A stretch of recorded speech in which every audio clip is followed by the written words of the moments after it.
Today on ELN Morning, just a week after North Carolina government passed the controversial House Bill 2, Elon University and its students respond. And as the political season continues, some Elon students are trying to get their classmates to debate on the issues. Plus, our ELN Morning concert series continues with one of Elon's all-male a cappella groups, Smooth Progressions. All that and more starts right now on ELN Morning.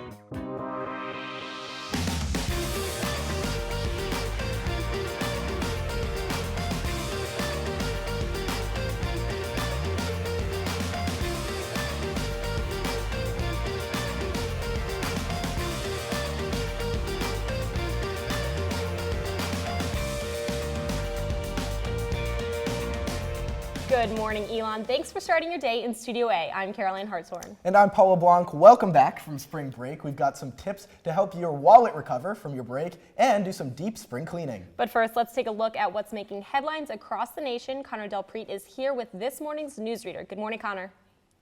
Good morning, Caroline. We begin with historic developments in the medical field. Johns Hopkins says surgeons have completed the first successful liver and kidney transplant from donors that have HIV to patients with the same virus. Before 2013, doctors were not accepting organs from people with the virus, but the passage of the HIV Organ Policy Equality Act may increase the donor pool now that HIV patients can register. Doctors say that the recipients who have both been living with HIV for over 20 years are doing well. And President Barack Obama had lunch yesterday afternoon with several inmates whose sentences have been commuted. Among those are 3 North Carolina residents. Reginald Wendell Boyd Jr. is one of those residents. The Greensboro man will be let out 5 years earlier than his original sentence due to the president's efforts to commute sentences for inmates with non-violent drug offenses. And North Carolina's highways will soon look a little different. As a part of the state's Super 70 project, a new bypass in Goldsboro has been unveiled. This bypass is one of 6 to be added along Interstate 70 from just east of Raleigh to the East Coast in hopes to reduce traffic jams. According to the project's financial summary, the total estimated costs for these improvements are approximately $5 million. And those are the headlines this Thursday morning. I'm Connor Delpreet. Paul and Caroline, back to you. Thanks, Connor. Controversial House Bill 2 has been topping state headlines since it passed last week in an emergency one-day legislation session. The bill is a response to Charlotte's LGBT anti-discrimination ordinance and prevents local governments from creating their own anti-discrimination ordinances. Some are calling it the bathroom bill, since part of the legislation sought to protect transgender people who choose to use the public restrooms matching their gender identity rather than their biological sex. Supporters of the bill say it protects privacy, while opponents are saying it takes away the rights of LGBT individuals. And North Carolina is currently facing a federal lawsuit from the American Civil Liberties Union, which is claiming the bill unconstitutional. With the race for the governor's seat approaching this November, Democratic candidate and current Attorney General Roy Cooper has criticized the bill, saying he will not defend it in court. It's a decision Governor Pat McCrory says is purely political. When you are the state's lawyer, you are a lawyer first and a politician second. Therefore, I want to encourage the Attorney General to reconsider his flawed logic. While Governor McCrory has continued to defend House Bill 2 as a common sense law to protect privacy, he says some tweaks to the law are possible down the road. And from the state capitol to the bricks of Elon, our Michelle Alfini took a look at how campus is responding to the bill. While many Elon students were coming back to North Carolina after spring break, it was hard not to notice the social media backlash against the state's most recent law. Take another look at the businesses and institutions coming out against House Bill 2, and you may notice one more. Oh my gosh, Elon University's on this list. In a statement released by the university, Elon says, "We wish to reaffirm that Elon remains committed to inclusion and equal protection for all people." The statement also acknowledges that the law doesn't apply to Elon as it is a private institution. Despite that, many students and faculty members wanted to take action when they got back to campus. The first thing I thought when I heard of this thing being passed was, what can I do about it? For freshman Amy Belfer, taking action meant spreading the word about the bill. She's encouraging others to add their voice to the conversation on social media, using hashtags #WeAreNotThis and spread love, not hate. I just don't understand how, especially in this day and age, when we have been progressing towards equality, they can just take a giant step back. The faculty response was to educate. There's a group of us that came together basically over the phone during spring break and said, this piece of legislation is getting a lot of attention on social media. It's really the buzz of the day. This seems like something a lot of our students may be interested in, and so let's do something. Jason Husser and the Council for Civic Engagement led a session alongside the Gender and LGBTQIA Center to explain House Bill 2. Husser says the first step Elon students and citizens can take to respond to legislation like this is to understand how these rules are made and who is making them. State representatives, state senators, state governors, even though they're not focused on as much, and a lot of people don't know who they are, know much about them, are extraordinarily powerful in our day-to-day lives. Power that brought North Carolina to national attention with just one day's work. Michelle Alfini, Elon Local News. Though most Elon students come from out of state, students can choose to register to vote in North Carolina through elon.turbovote.org/register. The wall is coming down. Wednesday afternoon, university and town officials took the first steps towards demolishing the brick wall that currently separates the School of Communications and downtown Elon. The section of the wall will be torn down later this week, but representatives had the opportunity to remove ceremonial bricks from a wall that has stood since 1925. Our own Maya Eaglin was also part of the ceremony, representing students of the School of Communication during the event. Elon Mayor Jerry Tolley says this change to downtown Elon will not just benefit students. Well, you know, we have never felt separated from the university, but to have that wall torn down right there that's that wide and just walk into a plaza, I think it's going to make all the difference for the town. President Lambert invited the Elon community back to Schar Hall a year from now, where he says there will be a springtime 2017 dedication of the new building. It's not too early to start making end-of-the-year plans. Elon Student Union Board has announced its headliner for the sub-spring event series, Mr. Wives. The indie pop band is best known for its 2014 single, Reflections, is set to take the stage in the Colonnades parking lot at 8 p.m. on May 6th. The concert is free to attend. The announcement comes after Sub's fall concert took an unexpected turn after singer Andy Grammer backed out of his performance, citing his then commitment to competing on Dancing with the Stars. Later today is Elon's annual Spring Convocation. This year's speaker is award-winning author and journalist Walter Isaacson. As current president and CEO of the Aspen Institute, an educational and policy program in D.C., Isaacson was named Most Influential Man in the World by Time magazine in 2012. In addition, he has authored several biographies, including one titled Steve Jobs. Spring Convocation will take place in Alumni Gym today at 3:30 p.m.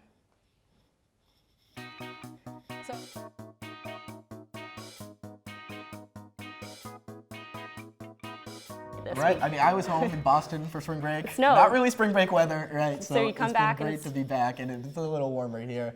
Our Megan Ford is in downtown Elon with your Phoenix 5-day forecast. Good morning, Megan.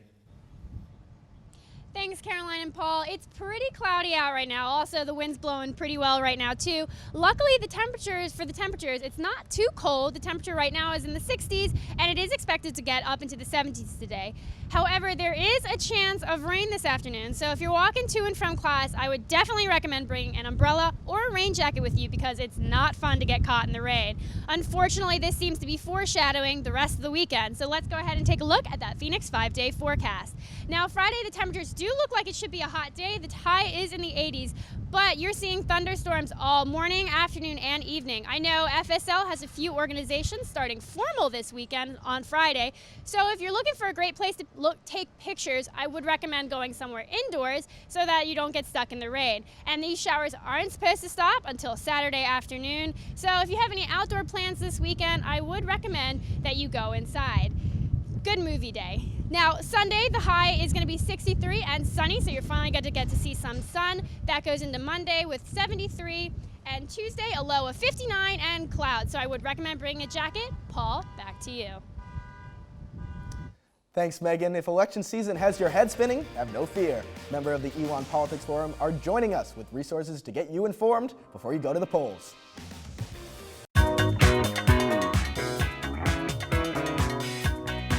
Joining us now is former President Josh Weintraub and newly elected President Jay Schultz of the Elon Political Forum. Thank you both so much for coming in. I really appreciate it. So can you tell me a little bit, what is the Elon Political Forum? Well, Elon Politics Forum is the nonpartisan political discussion group on campus. We hold debates and informal discussions between people of different political viewpoints on campus. Hopefully get a more mixed viewpoint. Right. So obviously we're on a college campus. There's going to be a lot of first-time voters here. What are some resources that college students can use to be informed when they go to the polls? I mean, I think the big one nowadays is social media. Obviously, it's good to it's so easy now to just go online and go check out what's going on, looking at who has the most delegate count. You can go to votesmart.com and look on there to see different presidential candidates' views on things. And, it's so easy nowadays with online. You just pull out your phone, look up, just take 5 minutes to just look at what people actually think and make sure you're voting for someone whose ideas you align with and not who the college campus is screaming is the best choice. Right. Well, good. Thank you guys so much for coming in. We really appreciate it. Thanks for having us. If you'd like to get involved, the Elon political debate is on April 13th at 7:30 p.m. in the McBride Gathering Space.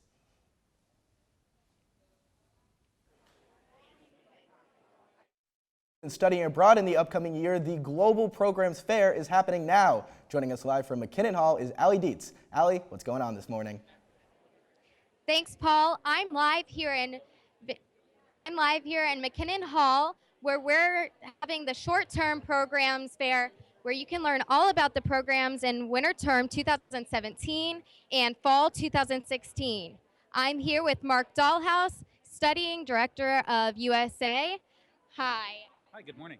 I was just wondering, why do you think it's important for students to come out today and learn about this? Yeah, it's a great opportunity. This is the one place, it's a one-stop shop.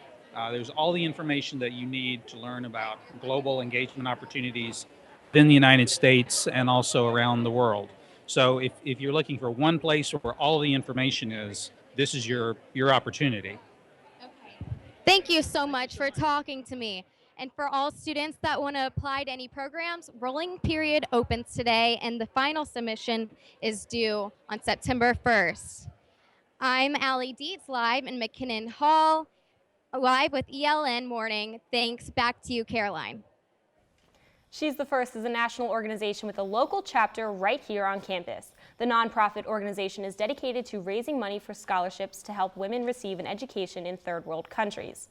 Tonight, the organization, along with I Am That Girl, is hosting a screening of He Named Me Malala, a documentary on Malala Yousafzai and her work as a children's right advocate. Junior Kelly Richard brought the She's the First chapter to Elon 2 years ago and holds different events to raise money and awareness for women empowerment.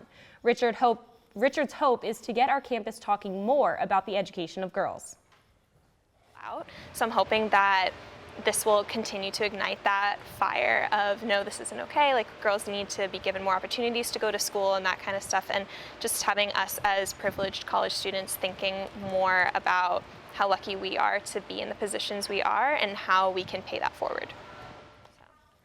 The screening will be tonight, held in La Rose Digital Theater starting at 7, and there will be popcorn. For more information, visit the group's Facebook page, She's the First Elon. And after the screening, you can head to the weekly SGA meeting where Michael Frantani, widower of former Elon professor Dr. Heidi Frantani, will be given a signed copy of legislation expressing support and sympathy regarding the death of his wife. SGA donated money to scholarships in Dr. Frantani's honor. The meeting will be held tonight in Mosley 215 at 7:30 p.m. Everyone is welcome to attend. You may have tackled your spring cleaning, but you might have missed a few of your most used items. We'll tell you which of your essentials you may want to scrub down. I'm Rachel Ellis, and I'll tell you how you can help your wallet recover from spring break.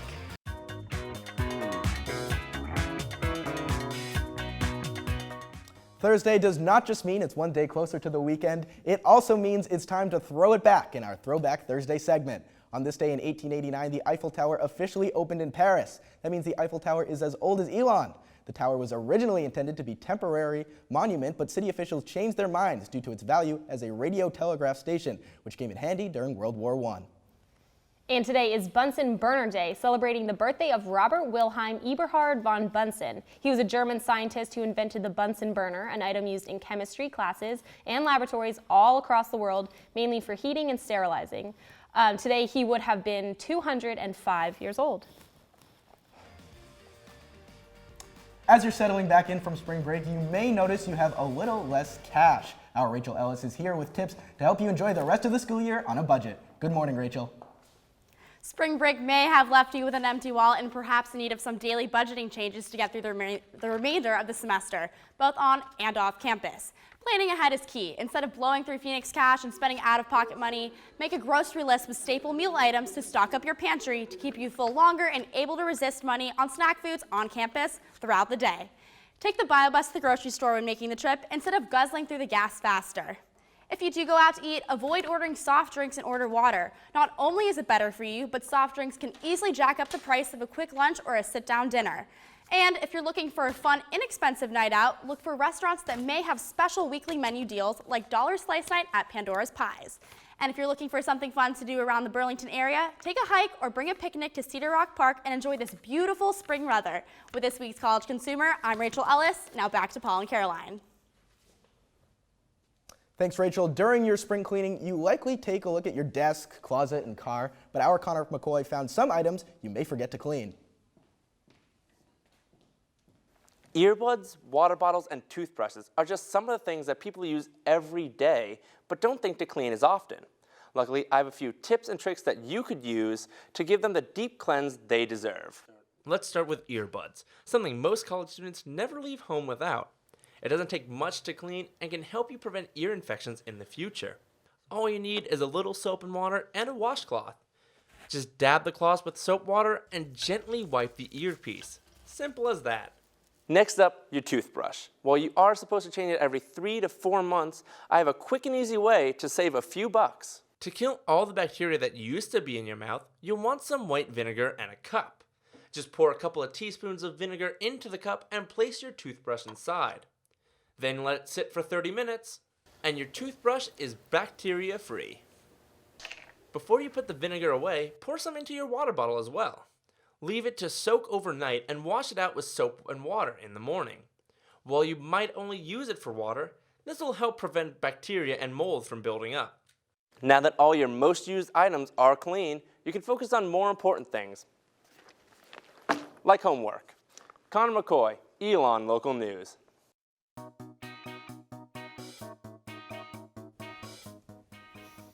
Good morning, I'm Justin Beagle here with your sports report. We are just 4 days away from the start of the Major League Baseball season, but let's not get ahead of ourselves. It's football season after all. Well, sort of. Spring practices are underway for the third-year head coach Rich Skrosky and the Phoenix football team. Lots of smiles and laughter after the long winter. Elon's coming off a 4-7 season, 3 more wins than a year before. Skrosky spoke highly of his returning players and the maturity he's seen over the last year. Now it's not only time to establish a winning mentality, but to sustain it. We need to become a cohesive team. And that's something that, I want to win the locker room.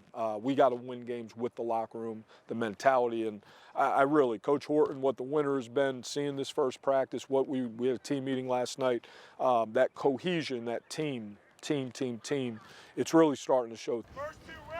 Now the football team will continue practicing over the next couple of weeks and host 3 scrimmages at Rhodes Stadium, including the annual maroon and white game on April 23rd starting at 6 p.m. All scrimmages are open to the public. March may be coming to an end, but the madness is far from over. On Saturday, the Final 4 teams will meet in Houston to try and punch their ticket to the championship on Monday night. 2-seeded Villanova opens as 2-point favorites over fellow 2-seed Oklahoma, while North Carolina, the only 1 seed remaining, opens as 9.5-point favorites over 10th-seeded Syracuse. All games will be broadcasted on TBS, that's channel 23 for Time Warner cable users. And if you're looking to catch any of the action, there are plenty of places on and off campus to watch the games. Varsity Sports Grill in the McEwen Dining Hall will be open until 11 p.m. both Saturday and Monday for the championship game. Fat Frog Bar and Grill on Haggard Avenue is open until 2 a.m. on Saturday, but will remain closed on Monday. But have no fear, Buffalo Wild Wings at Alamance Crossing is open until 1 a.m. on Saturday and midnight on Monday. Now, in the spirit of March Madness, the Elon Local News staff had a little friendly competition to see who could correctly pick the most number of games. And if you look at our leaderboard, in 4th place, Selena Guevara, our college cooking expert, with 740 points. Above her is our wonderful VTR person, Anna Zwingelberg, at 780 points. 10 points above her, our friend Tommy Hanzik, the editor-in-chief of The Pendulum, with 790. And would you look at that? Who is in first place? I don't know that guy. I guess I know a thing or two about sports after all. I'm Justin Beagle with your sports update. Good luck, Justin. I hope you can keep that title we're looking forward to the games. Smooth Progressions is warming up next door in Studio B. Our ELN morning concert series continues up next.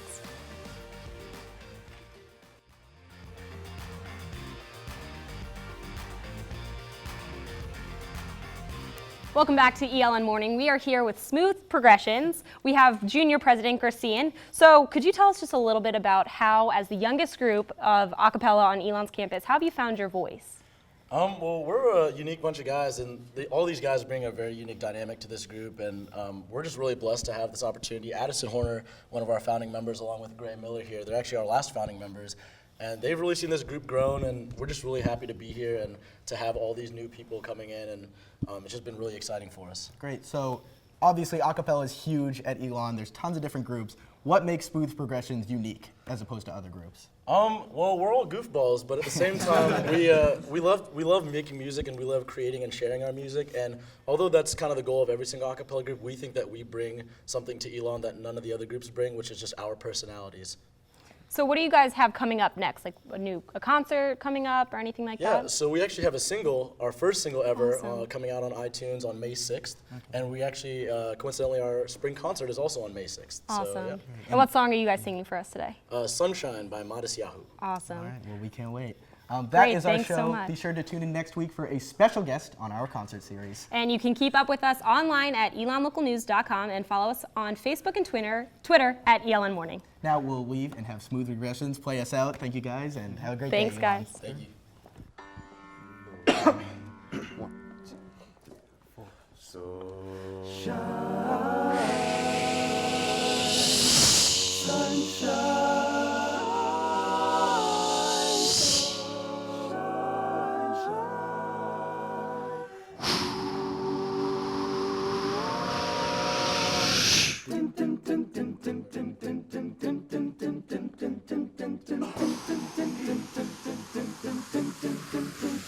Keep on moving till the first rays of dawn, keeping it on till the day stays strong, but until the nighttime is gone.